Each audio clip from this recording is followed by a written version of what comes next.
Hello and welcome back to all of you.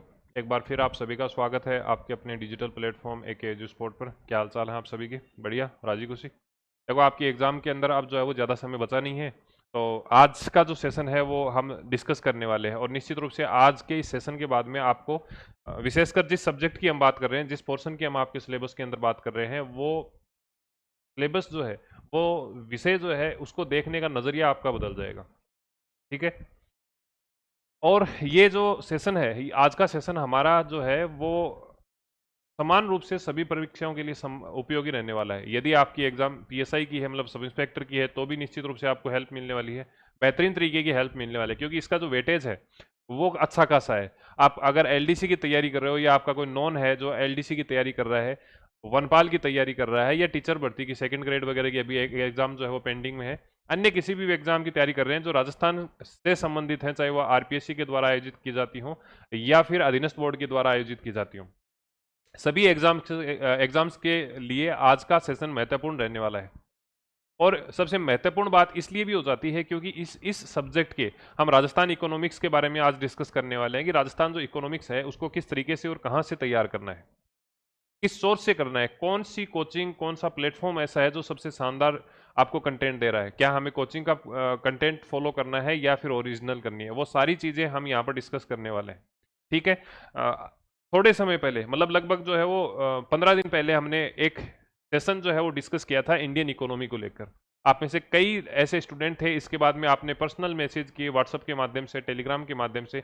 हालांकि अभी जो है वो टेलीग्राम टेक डाउन कर लिया गया है सरकार के द्वारा, परंतु इंडियन इकोनॉमी के बाद में सभी का ये कमेंट था कि सर राजस्थान इकोनॉमी के बारे में बताओ, क्योंकि राजस्थान इकोनॉमी में जनरली होता क्या है, टॉपिक तो दिए हुए रहते हैं बहुत ज़्यादा। सिलेबस अगर आप देखते हो, आपके सिलेबस में राजस्थान की इकोनॉमी लगती है, तो उसमें सिलेबस में सब्जेक्ट के अंदर टॉपिक तो दिए होते हैं, पर वहाँ से क्वेश्चन आते किस प्रकार के हैं वो नहीं पता अभी तक। इनके कोई प्रीवियस ईयर का कोई डाटा भी नहीं मिलता आपको। तो इसलिए हमने उन सभी प्लेटफॉर्म के बिहाफ पर हमने हमारी तरफ से क्या कुछ एफर्ट किए हैं, वो भी हम यहाँ पर डिस्कस करने वाले हैं। सेशन को स्टार्ट करेंगे, प्रूफ के सहित हम बात करने वाले हैं। और प्रूफ की जब बात आ जाती है तो सबसे बेहतरीन जो प्रूफ होता है वो किसी भी बोर्ड का पेपर होता है, प्रीवियस ईयर के जो एग्जाम होते हैं, हाल फिलहाल में जो एग्जाम लिए जाते हैं वो होते हैं, तो हम इनके माध्यम से यहाँ पर डिस्कस करने वाले हैं। परंतु उससे पहले हम बात करेंगे कि भैया अगर हम पीएसआई की तैयारी कर रहे हैं, हाँ, यदि आप टेलीग्राम के माध्यम से नहीं जुड़े हैं, हालांकि अभी टेलीग्राम जो है वो थोड़ा डाउन कर लिया गया है सरकार के द्वारा नीट की एग्जाम को चलते, तो हमने व्हाट्सएप का चैनल स्टार्ट किया है। इसका लिंक आपको डिस्क्रिप्शन में मिलेगा। ये जो चैनल है ये डेडिकेट रूप से आपके लिए काम कर रहा है, और हमारी सोच ये है कि किस तरीके से बच्चे को कोचिंग से दूर किया जाए। दूर का मतलब ये, मैं ये नहीं कह रहा कि भी कोचिंग प्लेटफॉर्म बुरे हैं, पर यह है कि सेल्फ स्टडी किस तरीके से की जाए। कई बच्चे होते हैं जो सेल्फ स्टडी करना चाहते हैं पर उनको पता नहीं रहता कि किस प्रकार से करना है, तो हम उस अप्रोच के बारे में बात करते हैं। इसलिए आप हमारा यूट्यूब चैनल, टेलीग्राम चैनल और व्हाट्सअप चैनल तीनों को ज्वाइन कर लेना। ठीक है।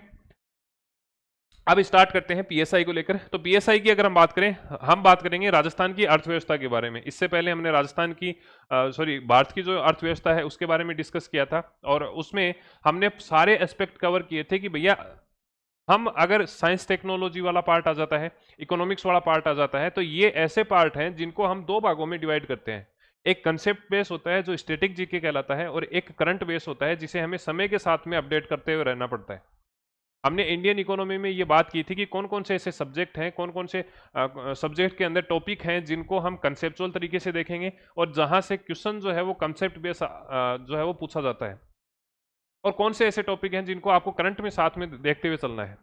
ठीक इसी प्रकार राजस्थान की अर्थव्यवस्था की अगर हम बात करें, तो सबसे पहले हमें ये पता होना चाहिए कि जिस सब्जेक्ट के लिए, जिस विषय के लिए हम इतनी मेहनत कर रहे हैं, उसमें वेटेज कितना रहने वाला है। तो आप सभी को पता है एसआई की एग्जाम के अंदर कुल मिलाकर कितने क्वेश्चन आते हैं? 100 क्वेश्चन आते हैं। जीके जीएस में 100 क्वेश्चन आते हैं, और उसमें से पहले क्या होता था कि भैया 2021 के आसपास में, 2021 के आसपास में ये स्थिति बनती थी।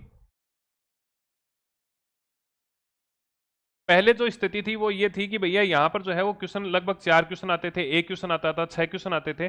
और पर फिर जब टेलीकॉम एसआई की अगर हम बात करें, जो कि आपकी कब आयोजित हुई है, टेलीकॉम एसआई की जो एग्जाम है वो हाल फिलहाल के अंदर, मतलब 9 नवंबर को, 9 नवंबर 2000 25 को जो है ये एग्जाम आयोजित की गई है। इसमें हमें देखने को मिला कि राजस्थान की जो इकोनॉमी है या राजस्थान का जो अर्थशास्त्र का जो वेटेज है वो यहाँ पर लगातार बढ़ता हुआ हमें देखने को मिला है। और अभी हाल फिलहाल में कुछ समय पहले जब 5 अप्रैल और 6 अप्रैल को एग्जाम आयोजित किए गए थे पीएसआई की एग्जाम, तो उसमें हमें 100 में से 8 क्वेश्चन मतलब 16 प्लस मार्क्स जो है वो आपको इस तरीके से देखने को मिले कि भैया इस सब्जेक्ट का जो वेटेज है वो अब लगातार बढ़ रहा है।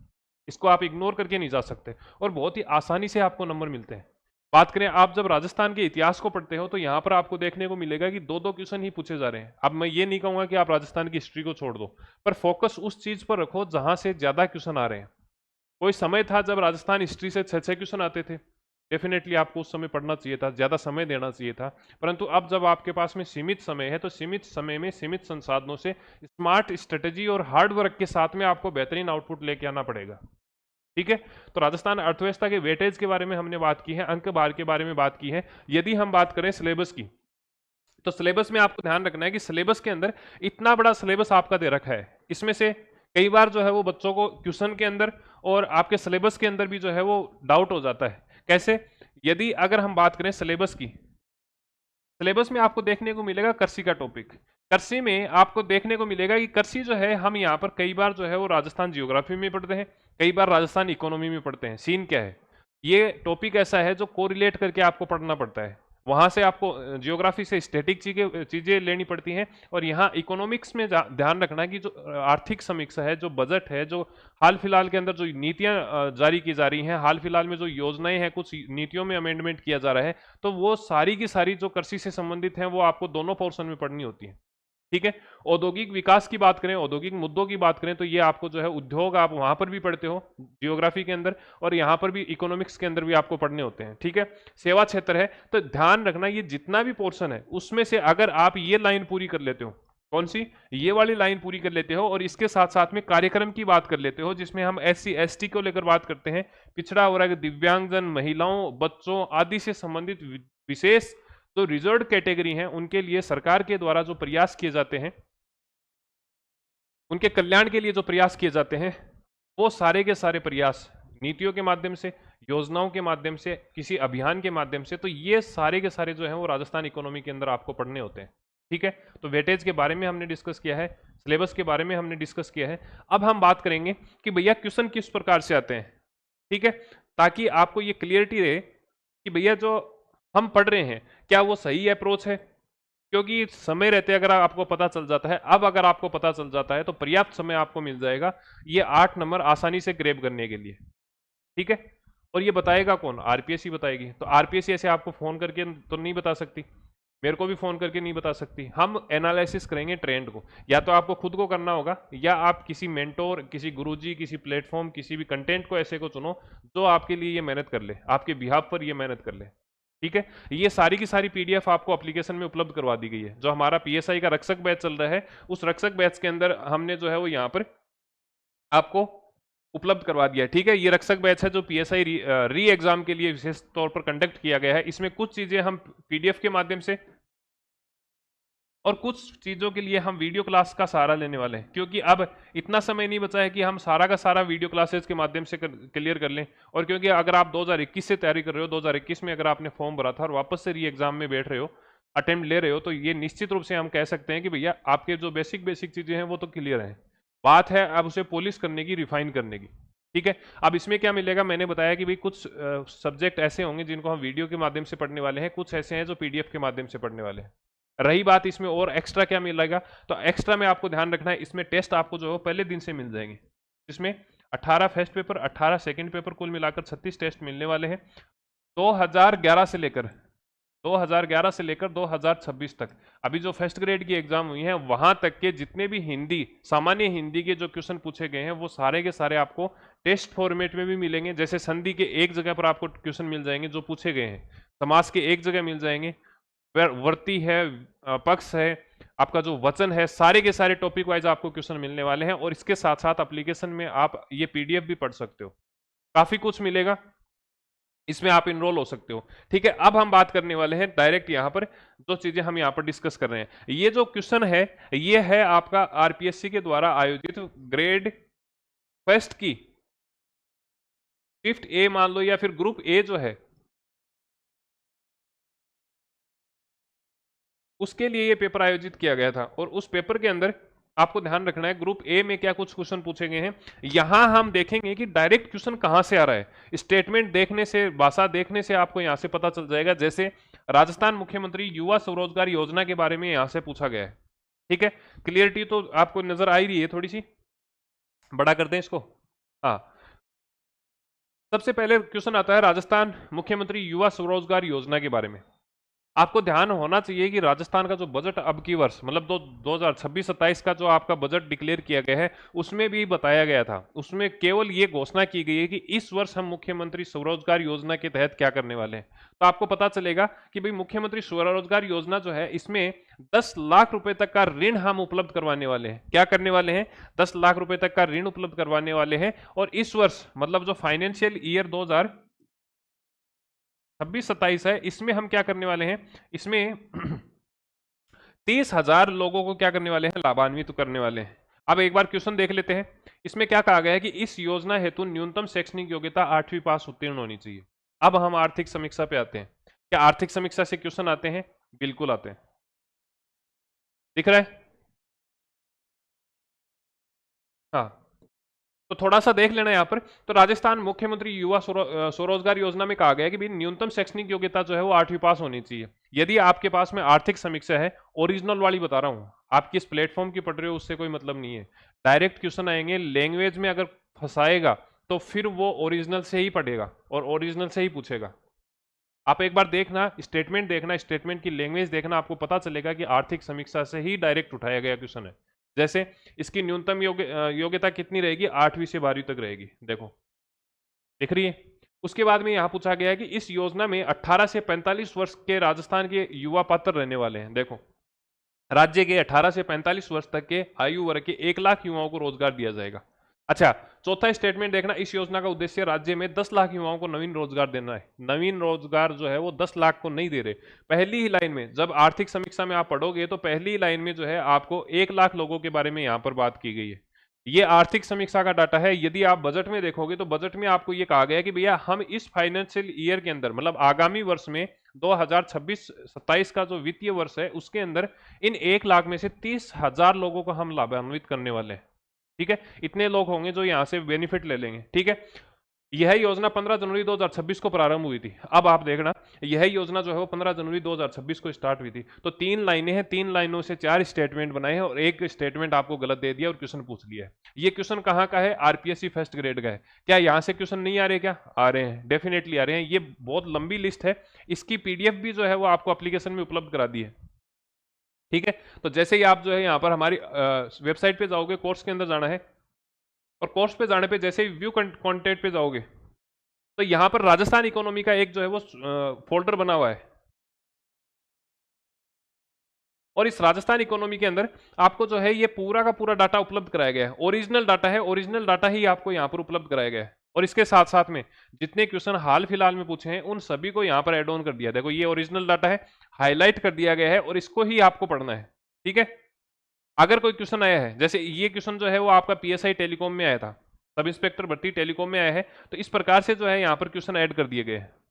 आ गई बात समझ में? तो इनका आप प्रिंट आउट ले सकते हो आराम से और प्रिंट आउट लेने के बाद में आप जो है यहाँ से पढ़ सकते हो, रिवीजन कर सकते हो।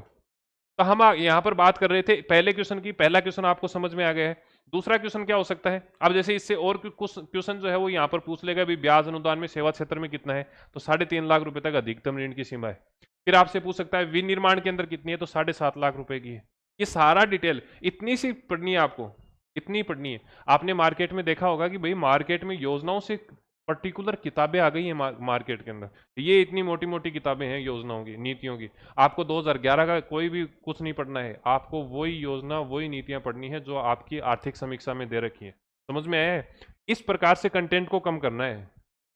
ये भी ले आया यार, वो भी ले आया यार, ये भी पढ़ लिया, ऐसा नहीं करना। आपको केवल वो योजना, वो नीतियां, वो अभियान पढ़नी है जो आर्थिक समीक्षा में है। और पिछले 6 महीने में, जैसे अगर एसआई की एग्जाम सितंबर में है तो सितंबर छोड़ दो, अगस्त छोड़ दो और उसके बाद में 6 महीने निकाल लो पीछे की। उसमें अगर कोई योजना है, कोई अधिनियम है, कोई अभियान है, कोई नीति है, अगर चर्चा में रही है, कोई अमेंडमेंट हुआ है, कोई मंजूरी मिली है, तो वो आपको ध्यान में रखनी है।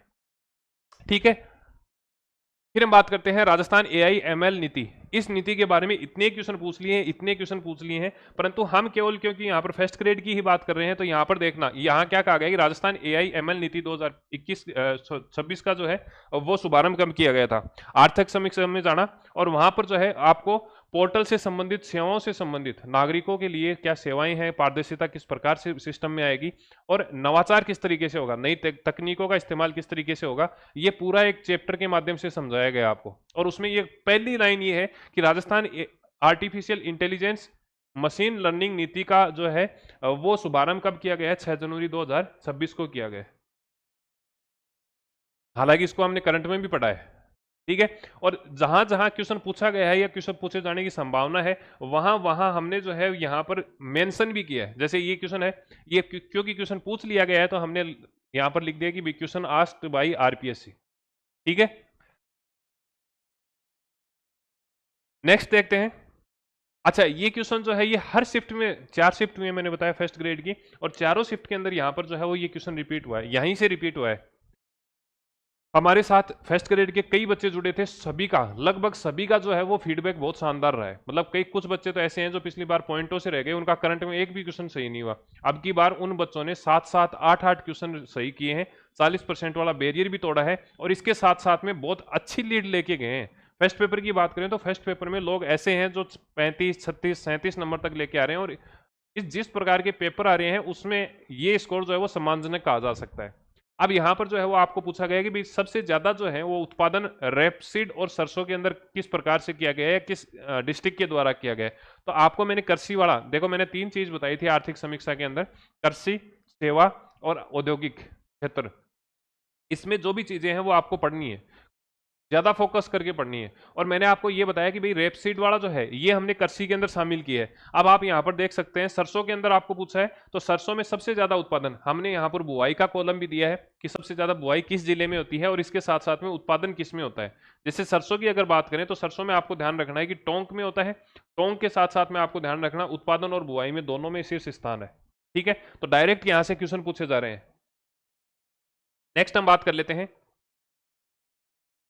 हाँ, ये जो क्वेश्चन है, जैसे एक तो ट्रेड ऑफ बैलेंस वाला है, ट्रेड ऑफ बैलेंस का मतलब है कि आयात और निर्यात से संबंधित है, वो क्वेश्चन बार बार पूछा जाता है, हर वर्ष पूछा जाता है। जैसे ही आर्थिक समीक्षा आती है, जैसे ही आपका बजट आता है, तो उसके बाद में पर्यटन से संबंधित किस जिले के अंदर सबसे ज्यादा पर्यटन आए, किस देश से आए हैं, ये भी पूछा जाता है। तो आपको ध्यान रखना है कि राजस्थान में किस युगम में अंतर्राष्ट्रीय पर्यटकों की संख्या सर्वाधिक है, अंतर्राष्ट्रीय पर्यटकों की संख्या सर्वाधिक है, ये क्वेश्चन पूछा गया है।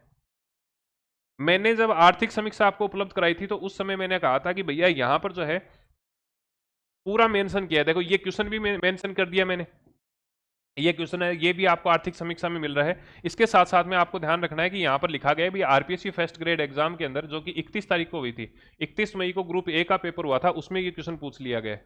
आपको ये ध्यान रखना है कि भैया लास्ट वाला, जैसे यहां पर जो है वो आपको 2025 का पूछा गया है, कब का पूछा गया है, 2025 का। आगे हम डिस्कस करेंगे कि 2024 का क्वेश्चन भी पूछा जा सकता है। तो आपको 2024 और 25 में ये ध्यान रखना है कि 24 और 25 में स्टार्टिंग के जो 4 जिले हैं, जैसे जयपुर, उदयपुर, जोधपुर, जैसलमेर, इसी के साथ साथ में अगर 25 में देखोगे तो जयपुर, उदयपुर, जोधपुर, जैसलमेर, स्टार्टिंग के जो 4 जिले हैं वो चारों के चारों दोनों में समान है, परंतु 5वां जिला यहाँ पर पिछले साल अजमेर था, इस साल जो है वो दौसा है। मतलब ये जो 5 जिले हैं इनमें सबसे ज्यादा सर्वाधिक जो है वो अंतर्राष्ट्रीय पर्यटक आए हैं, टूरिस्ट आए हैं। आ गई बात समझ में? उसके बाद में आप क्या ध्यान रखोगे, अभी तक ये नहीं पूछा है कि किस देश से सर्वाधिक राजस्थान के अंदर आए, तो ये भी आपको मेंशन कर दिया गया है। यहाँ पर संयुक्त राज्य अमेरिका के जो निवासी हैं वो सबसे ज्यादा भारत के अंदर विचरण कर रहे हैं, और भारत में भी बात करें राजस्थान के अंदर सबसे ज्यादा आगमन जो है वो USA से हो रहा है, ठीक है। अगर आपसे पूछे कि सबसे ज्यादा टूरिस्ट किस स्थान पे आ रहे हैं, किस सबसे ज्यादा जो है ऑल ओवर विदेशी देशी सब मिला के, तो आपको ध्यान रखना खाटू श्याम मंदिर के अंदर आ रहे हैं, ठीक है। तो इस प्रकार से जो PDF है वो आपको यहाँ पर उपलब्ध कराई गई है, मेंशन भी किया गया है कि भैया यहाँ से क्वेश्चन आ सकता है, पीछे किसी एग्जाम में पूछा गया है तो वो भी यहाँ पर जो है वो मेंशन किया गया है, ठीक है। चले नेक्स्ट क्वेश्चन में। देखो हमारा जो ऑब्जेक्टिव है ना इस पेपर के लिए कि आज के सेशन में हमारा ऑब्जेक्टिव ये नहीं है कि हम क्वेश्चन को सोल्व कर लें या आंसर क्या होगा। हमें ये समझना होगा कि हर साल आपको आर्थिक समीक्षा परचेज करने की आवश्यकता नहीं है, आपको ओरिजिनल डाउनलोड करनी है, उसको हाईलाइट करना है। इस वर्ष की बात करें तो इस वर्ष हमने आपको चीजें उपलब्ध कराई हैं, हाईलाइटेड कराई हैं, इस प्रकार से कराई हैं, आप इसका ले लेना पूरा। और इसमें आपको क्वेश्चन वगैरह जो है वो भी उसका स्क्रीनशॉट साथ में अटैच कर दिया है। जैसे जैसे अगर यहाँ से क्वेश्चन आया है, जैसे ये क्वेश्चन आया है तो यहाँ पर साथ में अटैच कर दिया है। अगर क्वेश्चन अटैच नहीं हुआ है तो यहाँ पर लिख दिया गया है। जैसे ग्रुप बी का स्टार्ट हो गया, ग्रुप ए हम डिस्कस कर चुके हैं, तो ग्रुप बी के अंदर क्या कहा गया कि Bikaner, Nagaur, petri, ferrous basin में निम्नलिखित में से कौन सा जिला शामिल नहीं है। तो आपको अगर आर्थिक समीक्षा का थोड़ा भी नॉलेज है तो आपको पता होगा यहाँ पर 4 ही बेसिन दे रखे हैं, 4 बेसिन है, 14 जिले हैं। कितने? 4 बेसिन, 4 बेसिन और 14 जिले मिलाकर जो है यहाँ पर पूरी की पूरी डिटेल दे रखी है। इसमें जो तीसरे नंबर का है उसमें है बीकानेर नागौर बेसिन, और इसमें कहा गया है कि भैया बीकानेर शामिल है, नागौर शामिल है, गंगानगर शामिल है, हनुमानगढ़ है और चूरू है। जबकि यहाँ पर ऑप्शन में सीकर दे रखा है, सीकर नहीं होगा। यहां तक चीजें समझ में आ रही हैं? डायरेक्ट क्वेश्चन पूछे जा रहे हैं, आपको केवल और केवल 200 पेज याद करने हैं। 200 पेज से आपको 16 प्लस का स्कोर किया जा रहा है। अगर नौबत आती है कि 40% नहीं बन रहे या 40% वाला पेपर बनता है, तो ऐसी कंडीशन में ध्यान रखना, सबसे ज्यादा जो आपको सेव कराएगा, सबसे ज्यादा जो अगर बचाने का काम करेगा, वो आर्थिक समीक्षा, बजट और आपका करंट अफेयर करने वाला है। करंट अफेयर में मात्र आपको 3-4 महीने में 20 क्वेश्चन मिल रहे हैं। सोच के देखो, 3-4 महीने का करंट अफेयर पढ़ना है, हम आपको लगभग 25 से 30 पेज देते हैं प्रत्येक महीने के। मतलब 70 पेज के अंदर, 70, 75, मैक्स टू मैक्स 80 पेज मान लो, 80 पेज के अंदर मैं बता रहा हूं आपको 20 क्वेश्चन मिल जाएंगे। मान लो 20 क्वेश्चन जो आ रहे हैं उसमें से आपको अगर 16-17 क्वेश्चन भी आ रहे हो तो बढ़िया है, बहुत बढ़िया कंडीशन में रहोगे आप। समझ रहे हो बात को? बाकी तो आपकी अपनी इच्छा है। नेक्स्ट आपका यहां पर है कि राजस्थान में देखो 22-23 में हमने ग्रुप ए के अंदर क्या पूछा था? रेपसीड और सरसों का पूछा था। यहां पर किसका पूछा है? चावल का पूछ लिया है। तो चावल वाले में आपको ध्यान रखना है, सेम वही बूंदी और बूंदी। आ गई बात समझ में? नेक्स्ट क्वेश्चन हम देखते हैं। ये क्वेश्चन हालांकि जो है वो ग्रुप सी का है और थोड़ा सा क्लियर नहीं है, क्योंकि ग्रुप सी जो है ना, ये पेपर थोड़ा सा जिसने भी स्कैन किया है वो थोड़ा सा इस प्रकार से किया है कि क्लियर नहीं आ रहा। जैसे ही ये आपका आरपीएससी की वेबसाइट पे पेपर अपलोड होगा तो उसके बाद में इस स्क्रीन को नए स्क्रीनशॉट से रिप्लेस कर दिया जाएगा, जो कि क्लियर रहने वाला है। ठीक है, तो इसमें 4 स्टेटमेंट दिए गए हैं, मैं आपको पढ़ के बता देता हूं कि प्रत्येक जिले में, प्रत्येक तहसील में एक विद्यालय होगा जिसे उन्नत व्यावसायिक उच्च माध्यमिक विद्यालय के रूप में क्रमोन्नत किया जाएगा, प्रमोट किया जाएगा। यहां पर आपको ध्यान रखना है, स्टेटमेंट यही गलत हो जाता है। प्रत्येक जिले में नहीं करवा, प्रत्येक तहसील में नहीं करवा रहे हम, प्रत्येक जिले के अंदर जो है ऐसा एक विद्यालय होगा जिसे उन्नत व्यावसायिक उच्च माध्यमिक विद्यालय में क्रमोन्नत करने वाले हैं। तो ये आपका पहला स्टेटमेंट गलत हो गया, परंतु हमारा तो यहाँ पर आंसर ढूंढना या आंसर को फाइंड आउट करना हमारा उद्देश्य नहीं है। हमारा उद्देश्य है कि इस स्टेटमेंट को कहाँ से उठाया गया है, उस सोर्स को हम एकदम से गटक के जाएंगे, तैयार करके जाएंगे, ताकि हमारी एग्जाम के अंदर कोई भी फर्क नहीं पड़े। ठीक है, नेक्स्ट आपका है हॉस्पिटलिटी, आईटी एंड स्वास्थ्य सेवाओं जैसे ग्राहक केंद्रित कस्टमर सेंट्रिक क्षेत्रों में वैश्विक अवसरों हेतु हमने 1000 बच्चों को या 1000 युवाओं को विदेशी भाषा, अब विदेशी भाषा कौन सी है? अंग्रेजी है, जापानी है, फ्रेंच है, जर्मन है, कोरियन है, इनकी सुविधाएं उपलब्ध कराई जाएंगी। तो ये देखो, ये आपका बजट का स्टेटमेंट है। इसमें क्या कहा गया है कि हॉस्पिटलिटी, आईटी और स्वास्थ्य केंद्र से संबंधित हम जो है वो 1000 युवाओं को क्या करने वाले हैं, यहाँ पर जापानीज, फ्रेंच, जर्मन और कोरियन भाषा सिखाने वाले हैं। तो आपका ये स्टेटमेंट सही हो गया, डायरेक्ट लैंग्वेज भी चेंज नहीं है। समझ रहे हो बात को? तो आपको इतने एफर्ट डालने होंगे। बजट का तो जो है हमने 20 पेज बना के दिए आपको, और लास्ट वाला पार्ट जो स्टैटिक है, जहां से क्वेश्चन पूछे जा सकते हैं, ज्यादा उटपटांग लैंग्वेज में पूछे जा सकते हैं, वो आपको हाईलाइट करके दिया है, 6-7 पेज उसके हैं। तो बजट तो आपका 20-25 पेज में, और अभी तक जितने भी क्वेश्चन बजट के आए हैं वो सारे के सारे वहां से कवर हो रहे हैं। आर्थिक समीक्षा क्योंकि उसमें योजनाएं होती हैं और योजनाओं का अच्छा खासा वेटेज रहता है। अगर टेलीकॉम पेपर की बात करें तो वहां से तो 12 योजनाएं आई थी, 12 योजनाएं और नीतियां आई थी, तो इसको छोड़ के नहीं जाना आपको। नेक्स्ट आपका है प्रत्येक जिले में institute of skill development and vocational training प्रारंभ की जाएंगी। तो ये आपका जो है यहाँ पर दे रखा है, institute of skill development and vocational है, ये जिला स्तर पर डिस्ट्रिक्ट हेडक्वार्टर पर ये जो है स्टार्ट की जाने वाली है। नेक्स्ट आपको ध्यान रखना है कि कोटा, अजमेर और भरतपुर, कोटा, अजमेर और भरतपुर, ये 3 जिले ऐसे हैं जहां पर क्या किया जा रहा है, टेक्नो हब जो है वो विकसित किए जा रहे हैं। तो ये आपका जो है स्टेटमेंट डायरेक्ट यहां से पूछा गया है कि भैया अजमेर, भरतपुर और कोटा, इनमें क्या किया जा रहा है, टेक्नो हब स्थापित किया जा रहा है। ठीक है, तो ये डायरेक्ट क्वेश्चन जो है आपको यहाँ से मिल ही रहे हैं ना, तो आपको अपनी तरफ से ज्यादा एफर्ट नहीं डालने, आपको क्या करना है, केवल रटना है। और ओरिजिनल डाटा है, मैं अपनी तरफ से कुछ बना के दे नहीं रहा, केवल हमारा प्रयास ये रहा है कि ऑथेंटिक चीजें जो हैं वो आपको उपलब्ध करवा दी जाए आपके, और जो कंटेंट है, जो प्रमाणिक स्रोत हैं, उनके बीच में पर्दा नहीं रखा जाए किसी भी बात का। और ये जो इकोसिस्टम है ना, ये कोचिंग वाला, प्लेटफॉर्म वाला, किताबों वाला, लेखकों वाला, राइटर वाला, ये सारा का सारा जो सिस्टम है, ये एक पर्दा क्रिएट कर देते हैं। जैसे मैंने आपको जो है ये एक, मान लो फॉर एग्जांपल, एक किताब दे दी है, अब आपको नहीं पता इसमें क्या कुछ डाटा है, कहाँ से लिए गए हैं। कल को आपको अगर सेल्फ स्टडी करनी है, या मान लो मैंने आज आपको इकोनॉमिक्स का आज ये जो है किताब दे दी है फॉर एग्जांपल, आपको अगर अगली साल वो किताब पढ़नी है तो फिर नहीं लेनी होगी, क्योंकि आर्थिक समीक्षा आ गई है, बजट आ गई है, और आप इतने एफर्ट नहीं लगा रहे, आपको इतनी जानकारी नहीं है कि आप खुद से उसको कवर कर लो। अगर आपको पता होगा कि क्वेश्चन कहाँ से पूछे जाते हैं, किस प्रकार से पूछे जाते हैं, और कौन सा पॉइंट आर्थिक समीक्षा में महत्वपूर्ण है, तो आप खुद से उसको अपडेट कर पाओगे। ठीक है, कृषि संख्या की 2022-23 की बात की हमने, बात कर ली चावल की, हमने बात कर ली रेपसीड की, और तीसरा हमारा ऑप्शन आता है जो का। तीसरा हमारा ऑप्शन कौन सा आता है, जो ग्रुप सी के अंदर पूछा गया है, जो का। अब एक बात बताओ, अगर किसी ने ये ट्रेंड एनालिसिस किया होगा तो उसका ये क्वेश्चन सही हुआ होगा। प्रत्येक शिफ्ट में यहाँ से 2022-23 के जो कृषि के रिपोर्ट हैं वहां से क्वेश्चन पूछे जा रहे हैं। तो जो की बात करें तो जो में गंगानगर है, सबसे ज्यादा बुआई भी यही करता है, और सबसे ज्यादा उत्पादन भी जो है वो गंगानगर करता है। ठीक है, फर्स्ट ग्रेड ग्रुप डी की बात करें, सी तक हमने बात की है। इसके बाद में हम बात कर लेते हैं, अंतर्राष्ट्रीय पर्यटक किस जिले में आए हैं, किस जिले में आए हैं, कौन से वर्ष, 2024 में। हमने पहले का कौन सा पढ़ा, 2025 का पढ़ा था। ठीक है, 2025 की अगर हम बात करें तो 2025 और 24, मैंने आपको ये बताया कि भाई 25 और 24 के अंदर दोनों ही कंडीशन में 2025 और 24 दोनों ही कंडीशन में आपको ध्यान रखना है, जो ये स्टार्टिंग के 4 जिले हैं, स्टार्टिंग के जो 4 जिले हैं ये सेम है, जे। ठीक है, जयपुर, उदयपुर, जोधपुर और जैसलमेर, ये चारों के चारों जिले जो हैं ये 2024 में भी सेम है, 2025 में भी सेम है, परंतु पांचवा जो जिला है वो अजमेर का है, यहां पर जो है वो दौसा का है। तो अंतर्राष्ट्रीय हम पर्यटनों की बात करें तो सबसे ज्यादा जयपुर में है, उदयपुर में है, जोधपुर में है, जैसलमेर में। ये क्वेश्चन अगर किसी ने पहले देखा होता तो वापस से रिपीट हुआ है, थोड़ा बहुत अगर इसके इर्द गिर्द देख लेते, यही फायदा होता है प्रीवियस ईयर क्वेश्चन का। मैं आपको पहले कहता हूं कि सिलेबस याद रखो, रिविजन करो, बढ़िया पढ़ो, सीमित संसाधनों के अंदर पढ़ो। सीमित का मतलब है एक किताब से पढ़ लो, अब वो किताब आपको छोड़नी नहीं है, उसमें ही नोट्स बनेंगे, उसमें ही हम रिवीजन करेंगे, उसमें ही ऐड ऑन करने वाले हैं। यदि प्रीवियस ईयर क्वेश्चन नहीं आ रहा, मान लो आपको ये क्वेश्चन नहीं आ रहा, तो उसमें लिख लो डायरेक्ट, खत्म। तो लास्ट में जब आप एग्जाम में देने जाओगे तो आपको ये रहेगा कि भैया इकोनॉमिक्स की मेरे को ये किताब पढ़नी है, साइंस टेक्नोलॉजी की मेरे को ये किताब पढ़नी है। ऐसा नहीं है कि 3 किताब आप लेके एक सब्जेक्ट के लिए जा रहे हो, समझ रहे हो बात को।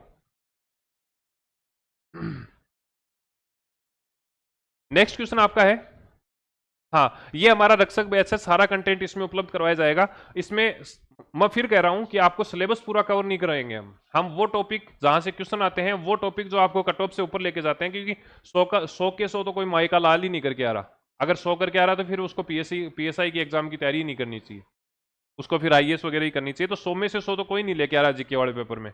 हम यहाँ बात कर रहे हैं जीके के पेपर की, आपको कट ऑफ से ऊपर लेना है और एक अच्छी रैंक आपके साथ में आ जाए, ये हमें एफर्ट डालने हैं, और उसके लिए हम पूरा कंटेंट आपको उपलब्ध कराएंगे इस बैच के अंदर। ठीक है, और प्रीवियस ईयर के क्वेश्चन वगैरह की आपको एफर्ट डालने की आवश्यकता नहीं है, हिंदी के हमने निकाल ही लिए हैं। बाकी के सब्जेक्ट जो हैं वो 2021 से लेकर 25-26 तक हम जो हो लगभग आपका 10 या 12 दिन में पूरा अपडेट हो जाएगा। ठीक है, पार्ट बी के लिए हमने ईओआरओ का किया ही है, तो ये आप देख लेना। नेक्स्ट है, मैंने आपको बताया था कि पर्यटन से संबंधित, योजनाओं से संबंधित, शिक्षा से संबंधित, महिलाओं की योजनाओं से संबंधित, और इसके साथ साथ में ट्रेड ऑफ वैलेंस, मतलब आयात निर्यात किस जिले से कितना हुआ है, कौन सी चीजें सबसे ज्यादा निर्यात की गई हैं, उनका शेयर परसेंटेज कितना है, ये सारे क्वेश्चन बार बार क्वेश्चन पूछे जाते हैं, और प्रत्येक वर्ष जो है वो 2-3 एग्जाम में ये क्वेश्चन पूछा जाता है। जैसे 2023-24 के डाटा पूछे गए हैं कि भैया सबसे ज्यादा निर्यात कौन सी वस्तु का किया जा रहा है। तो यहाँ पर अगर आप आर्थिक समीक्षा में जाओगे, ये पीडीएफ आपको वहां पर उपलब्ध करवा दी गई है, तो अगर आप आर्थिक समीक्षा में जाओगे तो आपको पता चलेगा कि एक तो अभियांत्रिकी, कोई सी साल देख लेना, 23-24 में देख लेना और 24-25 में देख लेना, दोनों ही कंडीशन के अंदर ध्यान रखना, जो इंजीनियरिंग से संबंधित वस्तुएं हैं इनका जो है आपको ध्यान रखना है कि सबसे ज्यादा क्या किया जा रहा है, निर्यात किया जा रहा है। और ये लाइन भी दे रखी है कि पहले नंबर पर इंजीनियरिंग है, दूसरे नंबर पर आभूषण है, तीसरे नंबर पर धातु है। अब धातु में भी दो चीजें दे रखी हैं, लोहा एस्क और एलोहा एस्क, दोनों को मिलाकर जो एक्सपोर्ट है वो किस नंबर पर है? तीसरे नंबर पर है। चौथे नंबर पर वस्त्र है और पांचवें नंबर पर हस्तशिल्प है। तो सबसे ज्यादा निर्यात किसका हो रहा है? इंजीनियरिंग, अभियांत्रिकी से संबंधित चीजों का हो रहा है। फिर उसके बाद में रत्न और आभूषण का हो रहा है, तीसरे नंबर पर धातु का हो रहा है, ठीक है, चौथे नंबर पर वस्त्र का हो रहा है और पांचवें नंबर पर हस्तशिल्प का हो रहा है। क्या ये चीजें क्लियर हैं? क्या आपको यहां से कॉन्फिडेंस आ रहा है या नहीं आ रहा है कि भैया क्वेश्चन तो है जो डेफिनेटली हम यहां से कवर कर ही लेंगे? तीन पार्ट जो है वो आपको आर्थिक समीक्षा के दिए गए हैं। कुल मिलाकर 13 चैप्टर हैं अब की बार आर्थिक समीक्षा में, जिसमें से चैप्टर संख्या 1 से 5 तक दिया गया है, 6 से 10 तक दिया गया है, और लास्ट के जो 3 चैप्टर हैं 11, 12 और 13 उनको फिर तीसरी पीडीएफ में दिया गया है। तीनों अगर आप गोट लेते हो तो 8 क्वेश्चन आपके कहीं नहीं गए, 16 नंबर आपके कहीं नहीं गए, उधर से 20 नंबर आपको करंट के मिल जाएंगे। क्या आप 40% वाला बैरियर नहीं कर पा रहे कवर? क्या पूछ लेगा यहां से? आर्थिक समीक्षा तो हम कर ही रहे हैं ना, पूरी ओरिजिनली तो कर रहे हैं। बनी बनाई रेडीमेड काम नहीं लेनी है, स्पून फीडिंग नहीं करनी है। हमारा प्रयास ये है कि आपको ऑथेंटिक और प्रमाणिक और ओरिजिनल कंटेंट उपलब्ध कराएं, ठीक है, जो कि हम करवा भी रहे हैं। अब देखो, दो तीन क्वेश्चन ऐसे हैं जो आपको अगर थोड़ा बहुत भी अगर नॉलेज होता ना, जैसे यहां पर जो है वो श्रमिक वाले पार्ट के अंदर, श्रमिक वाले पार्ट में हमने यहाँ पर हालांकि मेंशन भी किया कि पीएसआई एग्जाम में 6 अप्रैल को क्वेश्चन जो है वो पूछा गया था, ठीक है। तो अब आपको ध्यान रखना है, ई श्रम पोर्टल के बारे में यहां पर कहा गया है। जिस प्रकार से टेलीकॉम वाले पेपर में भी पोर्टल का पूछा था, यहां पर भी पूछा है, ठीक है। अब अगर आप देखोगे यहां पर तो आपको ई श्रमिक पोर्टल के अंदर जो है 2 पोर्टल यहां पर दिए गए हैं और दोनों का बढ़िया वाला स्टेटमेंट जो है वो तैयार किया गया है।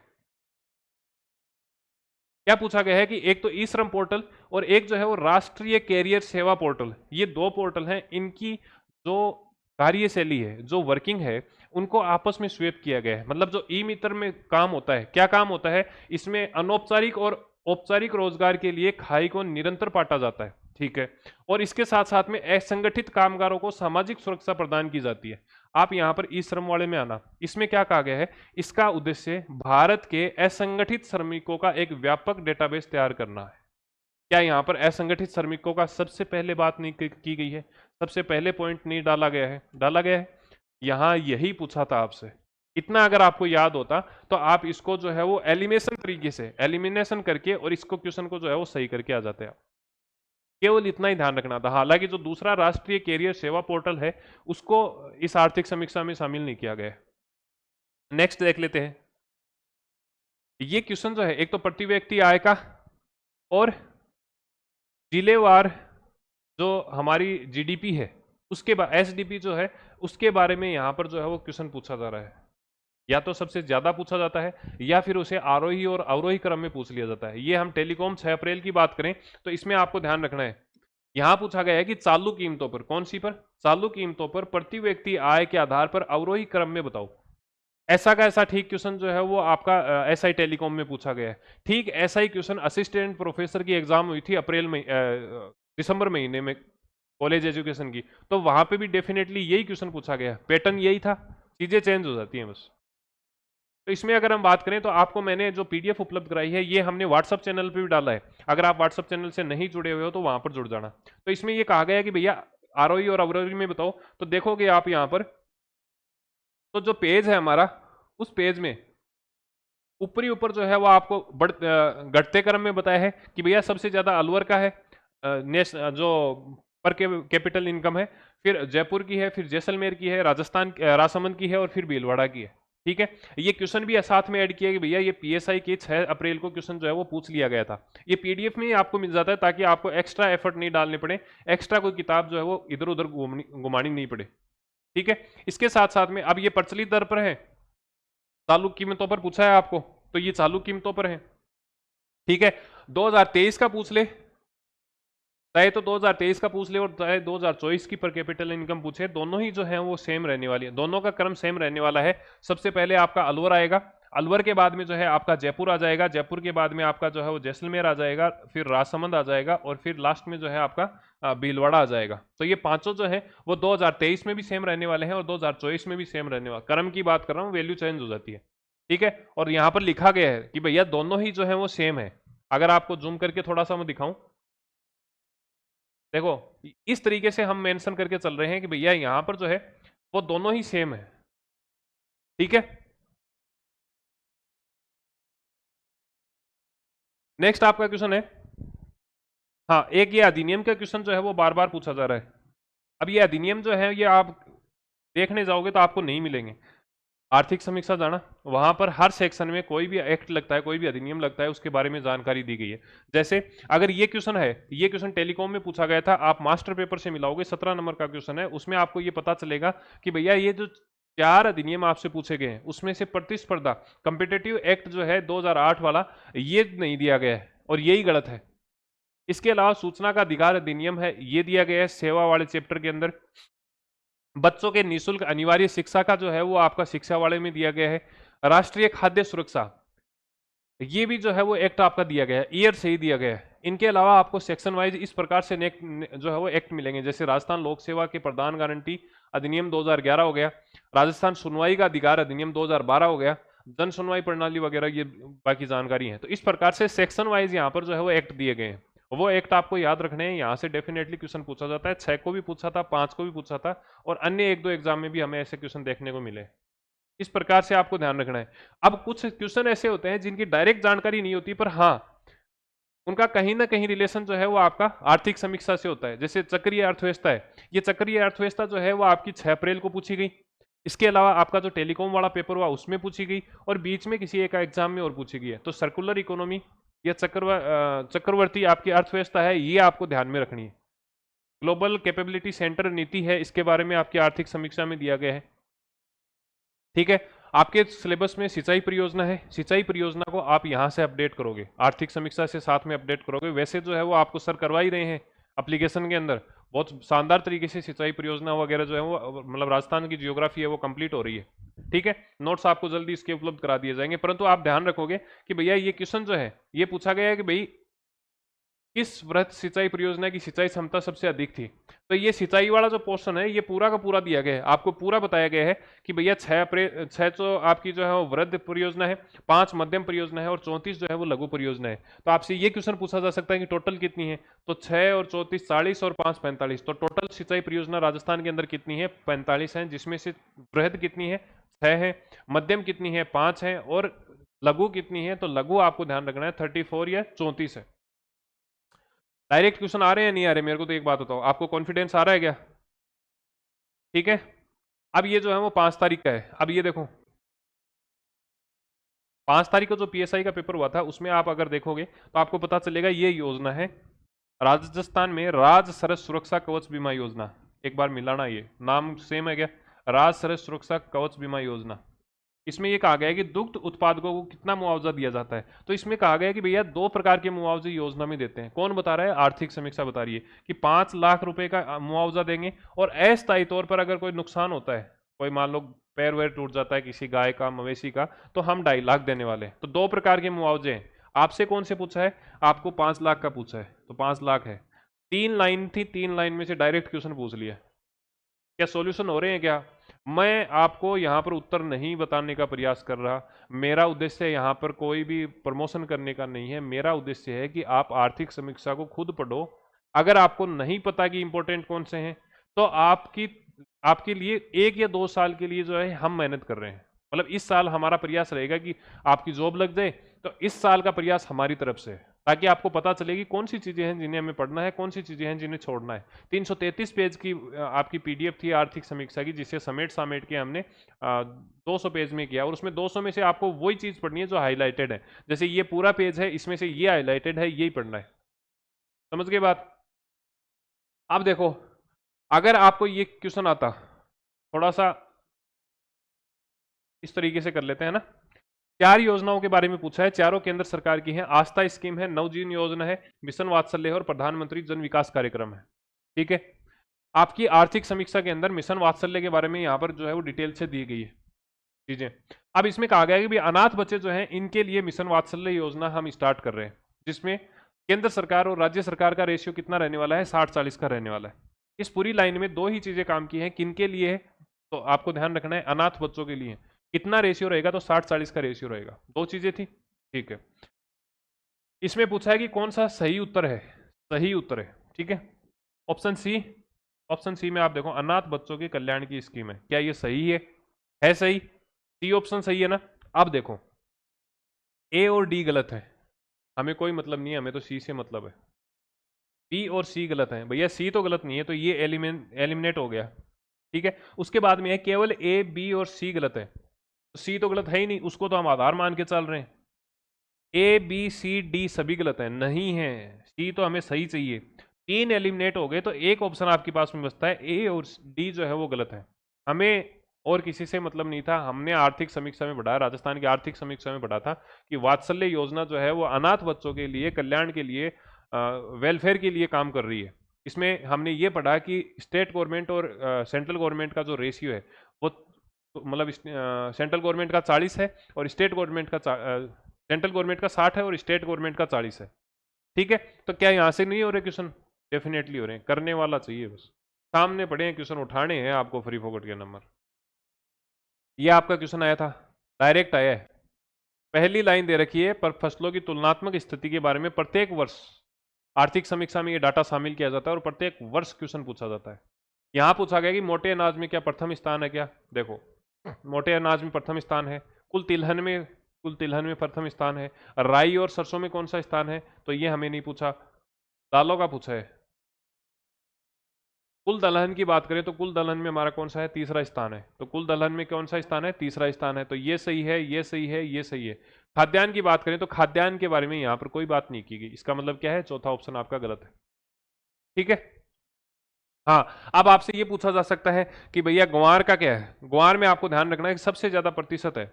यहां पर देखोगे ना कि देश में कुल कितनी पार्टिसिपेशन जो है वो प्रोडक्शन के अंदर कर रहा है, तो ग्वार का अगर 100 किलो का प्रोडक्शन हो रहा है पूरे देश में, अगर 100 किलो का प्रोडक्शन हो रहा है तो उसमें से 88.80 मतलब लगभग जो है वो 89 kg कौन करेगा? राजस्थान करने वाला है।